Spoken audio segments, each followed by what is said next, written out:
Bonjour à tous et bienvenue pour ce nouveau compte-rendu d'une vidéo de Tucker Carlson. Aujourd'hui, nous allons aborder 3 sujets évoqués dans cette émission.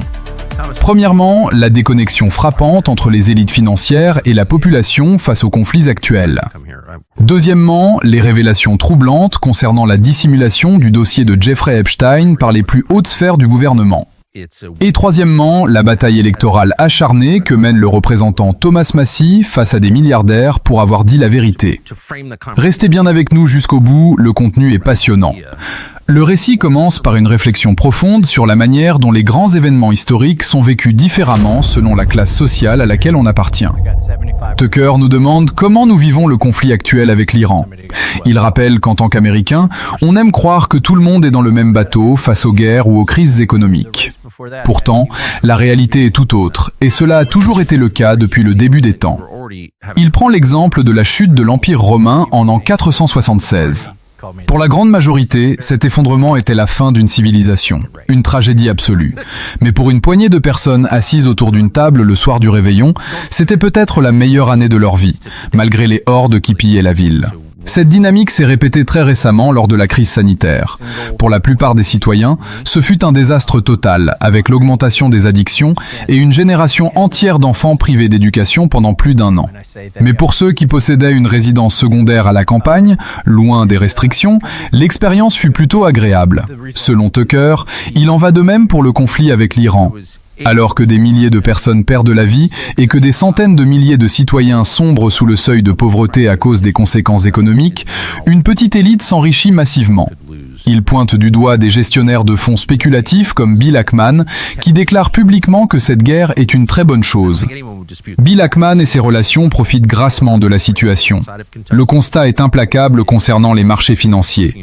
Tucker nous explique que certains médias prédisent de manière répétée un accord de paix imminent entre l'Iran et les États-Unis. Bien que cet accord ne se concrétise jamais, ces annonces provoquent des mouvements massifs sur les marchés de l'énergie et des actions. Juste avant ces annonces, des milliards de dollars changent de main grâce à des paris sur les contrats à terme du pétrole. Quelqu'un s'enrichit énormément et personne ne sera jamais tenu pour responsable. Il rappelle que ce phénomène s'est déjà produit peu avant le 11 septembre, lorsque des individus ont parié massivement contre les actions des compagnies aériennes. Le Bureau fédéral d'investigation sait depuis 25 ans qui a profité de ces informations préalables, mais n'a jamais divulgué leurs identités. Aujourd'hui, les marchés publics ne sont plus libres ni égaux et les citoyens ordinaires en paient le prix fort. Pendant ce temps, le gouvernement tente de rassurer la population. Kevin Hassett, de la Maison-Blanche, a déclaré que les consommateurs dépensaient sans compter grâce à leur carte de crédit. Tucker déconstruit ce discours en rappelant que le taux d'intérêt moyen d'une carte de crédit est de 23%. 111 millions de personnes sont incapables de rembourser leur solde. S'endetter à de tels taux n'est pas un signe de santé économique, mais de désespoir et de pauvreté imminente face à l'inflation grandissante. Tout cela se déroule à l'aube d'un bouleversement majeur provoqué par l'intelligence artificielle. D'immenses centres de données sont construits partout à travers le pays, financés par les contribuables via l'augmentation des coûts de l'énergie. Ces infrastructures menacent de détruire la moitié des emplois de bureau.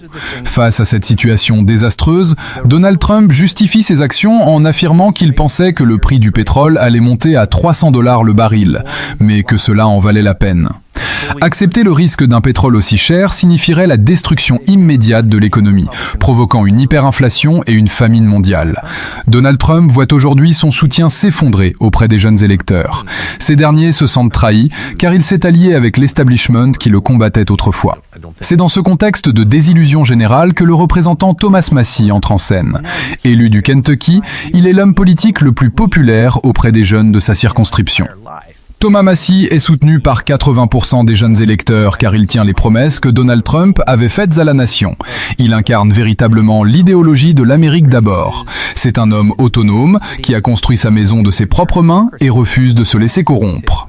Pourtant, cet homme intègre est devenu l'ennemi public numéro 1 de l'administration et de l'establishment républicain. Tout a commencé il y a 2 ans lors d'une interview explosive avec Tucker Carlson. Thomas Massie y avait révélé comment le comité des affaires publiques américano-israéliennes exigeait des élus du Congrès qu'ils rédigent des rapports pour prouver leur loyauté envers une nation étrangère. Thomas avait refusé de se plier à ce rituel d'humiliation, expliquant qu'il n'avait pas à faire les devoirs d'un groupe de pression. Pour avoir osé lever le voile sur ce processus opaque, une immense machine de guerre politique et financière s'est mise en branle contre lui pour le détruire. Des donateurs milliardaires comme Myriam Adelson, Paul Singer et John Paulson ont injecté massivement de l'argent pour soutenir l'adversaire de Thomas Massie lors des primaires. Au total, plus de 10 millions de dollars sont dépensés pour l'éliminer politiquement. Il confirme que 95% des fonds alloués à son adversaire proviennent de ce lobby. Face à ces millions, Thomas ne compte que sur le soutien de citoyens ordinaires qui refusent de céder aux puissances financières. Il a reçu les dons de plus de 33 000 personnes, avec une contribution moyenne de seulement 94 $. Ses détracteurs n'hésitent pas à utiliser l'intelligence artificielle pour créer de fausses publicités.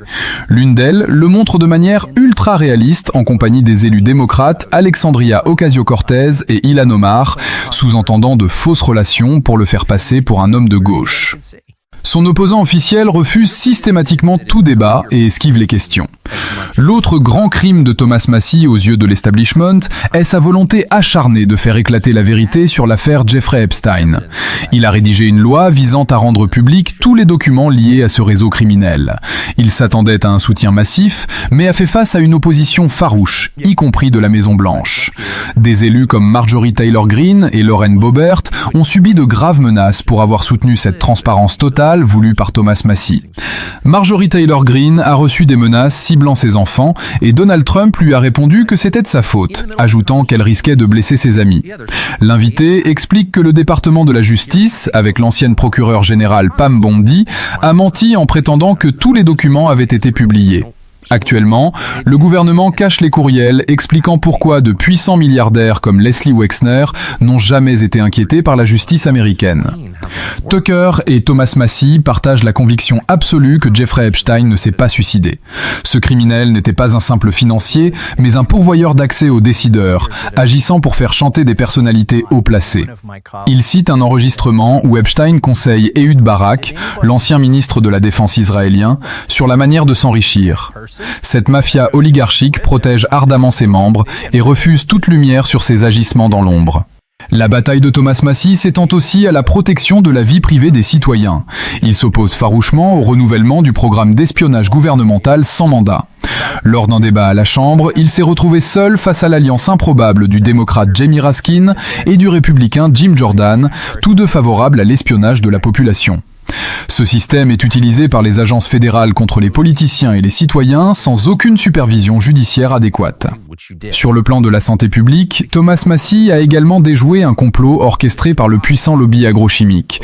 Il a découvert une disposition visant à accorder une immunité totale à l'entreprise germano-américaine Bayer-Monsanto concernant le glyphosate, une substance toxique.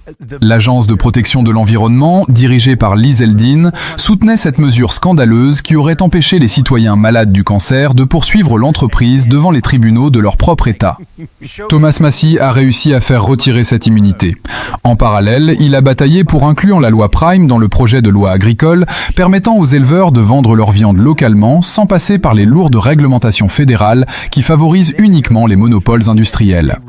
Récemment, il a dû intervenir en urgence pour bloquer un texte qui prévoyait d'exempter les centres de données dédiés à l'intelligence artificielle de toutes les lois environnementales et locales. Thomas Massie mène un combat titanesque contre une loi obligeant tous les véhicules construits à partir de 2027 à être équipés d'un système capable d'évaluer la conduite. Ce système surveillera le visage des conducteurs. Si la machine décide que vous êtes inapte, elle éteindra complètement le moteur de votre voiture au beau milieu de la route. C'est une perte de liberté sans précédent, soutenue à la fois par les politiciens démocrates et une cinquantaine d'élus du Parti républicain. L'hypocrisie de ses adversaires atteint son paroxysme lorsque Donald Trump s'attaque personnellement à la vie privée de Thomas Massie. Le président a publiquement critiqué le fait que le représentant se soit remarié après le décès tragique de sa première épouse. Thomas Massie, homme de valeur marié à son amour de jeunesse pendant plus de 30 ans, a préféré garder son sang-froid face à cette attaque cruelle, venant d'un homme au passé pourtant tumultueux et bien loin d'être exemplaire moralement. La corruption s'immisce jusque dans la politique étrangère américaine. Thomas Massie cite le milliardaire Paul Singer, l'un de ceux qui financent la campagne contre lui. Ce dernier a racheté pour pour une bouchée de pain une entreprise pétrolière vénézuélienne en difficulté, juste avant que le gouvernement américain ne décide de renverser le pouvoir au Venezuela. Grâce à l'intervention militaire des États-Unis, la valeur de cet actif a explosé, rapportant potentiellement des milliards de dollars à ce généreux donateur.